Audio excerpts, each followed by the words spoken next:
বন্ধুরা, ঝিলিক কি সেজেছে? ঝিলিককে নিয়ে এইমাত্র ডাক্তারখানার থেকে আসলাম। এসেও এখন আমার গা ছাড়েনি, মানে ওকে ছেড়ে দিলে ও খুব কান্নাকাটি করছে। তাই আমি ঝিলিককে নিয়ে এরকম ভাবে শুয়ে আছি। দেখেছো কি সেজেছে?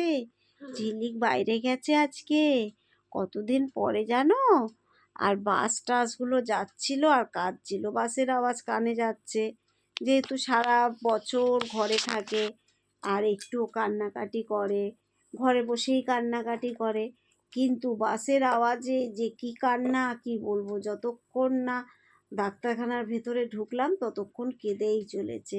ঝিলিক আজকে দেখেছো মাংকি টুপি পরেছে, দেখো তোমরা দেখেছো বন্ধুরা? আমার ঝিলিক মাংকি টুপি পরে একটু ডাক্তার দেখিয়ে নিয়ে আসলাম। ওর শরীরটা ভালো না তো, আমার ঝিলিকের শরীরটা ভালো না তো, খুব কফ হয়েছে, এত কফ হয়েছে। দেখতে পাচ্ছ নিঃশ্বাস কিরকম ভাবে নিচ্ছে, বুকটা উঠছে নামছে উঠছে নামছে, এরকম ভাবে নিঃশ্বাস নিচ্ছে।